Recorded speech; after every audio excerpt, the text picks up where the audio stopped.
Hey, good morning to everybody. Happy Sunday. It's Daryl here. It is bright and freaking early, man. It's 3 a.m. here in Connecticut on the East Coast. Okay, this is going to be another foodie video. Let me tell you how I came about coming up with this idea to kind of mix in food videos. Like I said before, I've been doing 2 videos a day. I will absolutely still do my regular content with politics or current events, Bam Margera recovery videos. I'm still doing that. I'm just going to add extra food videos. And this is how I came up with this, okay? This summer it's been especially hot across the whole United States and also here in Connecticut.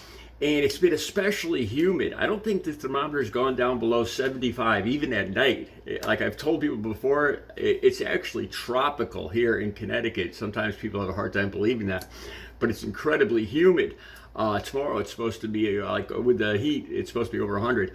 Anyway, it reminds me, smelling the air and the humidity, it reminds me of being a kid in the summertime, being home from school back in the 70s. And it reminded me of the lunch. This is basically the stuff I'm going to be doing is lunches, what my mother made for lunches. It was just me, my mother, and my little sister. My father passed away from brain cancer when I was 9 years old. My little sister was 3.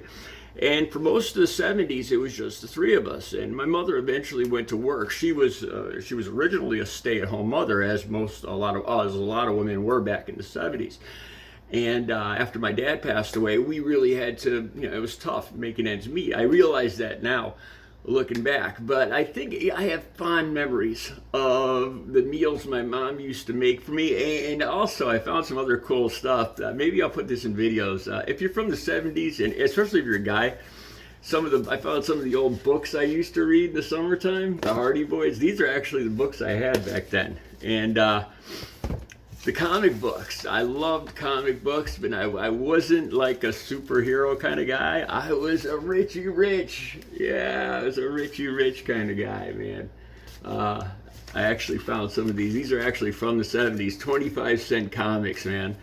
Okay, and the good old, one of my favorites back in the 70s, I had my Army Men, I had my BB gun, I had my bike with the sissy bar, and I would do jumps, like Evel Knievel. I still got 4 stitches. I got the scar from 4 stitches on my leg from doing jumps over like concrete blocks and wooden ramps. And the good old Matchbox, Scooby-Doo from the 70s, man. Okay, coming up, some of the videos that are going to be coming up, there's going to be one that I'm going to be doing that has it's meat, potatoes, and vegetables. And it's an extremely inexpensive, quick meal for kids. And it involves, don't judge this, it involves Spam. And it's delicious. That's going to be coming up.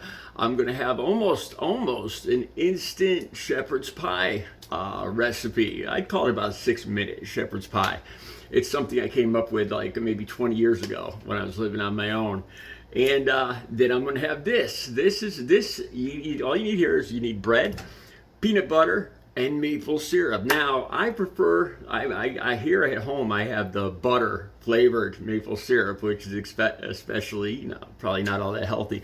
If you're making this for kids, you might want to get the sugar free. I don't know, I don't have kids, but I hear they get amped up on sugar, so you might want to get sugar free. And here, I've already put peanut butter on some of the bread here. And let me show you. Sorry about that. I'm still getting used to making these videos. Okay, so I cut up some of the bread here. I found using scissors, the thing is you want to use antibacterial soap, so just make sure if you're using, I found using scissors is easier for this.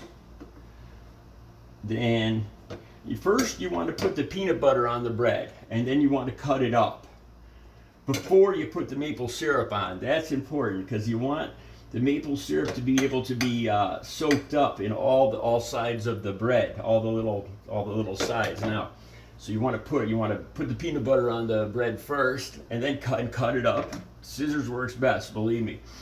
And then the maple syrup. Like I said, you might want to use sugar-free if you're making this for kids. This is one of my fondest memories from the 70s. I could actually take it. My mouth is watering right now. Okay, so you might want to put them together and maple syrup all over that. I don't know if you guys have ever had peanut butter and maple syrup. Look at that. You got to put lots on. Kids will love this. Like I said, you might want to use sugar-free. And let's see. I don't have a fork here handy. Look at that. I can smell it. It is delicious. And you kind of let it soak up a little bit. Oh my God. That takes me back. That is delicious, man. I'm gonna eat this whole thing. And it's only 3 o'clock in the morning. Oh my God, your kids will love this, and it's inexpensive. Oh my God, this is so good. All right, like I said, I'm gonna be back with more food videos, like especially the meals my mother made for me back in the 70s when she was a single mom after my dad passed away. And these are inexpensive, delicious meals from the 70s. Your kids will love them, and you'll love them. And I'm doing the regular content too, so I'm not switching my content. So all my regular viewers, don't despair. All right, I'll be back later. You guys have a good Sunday.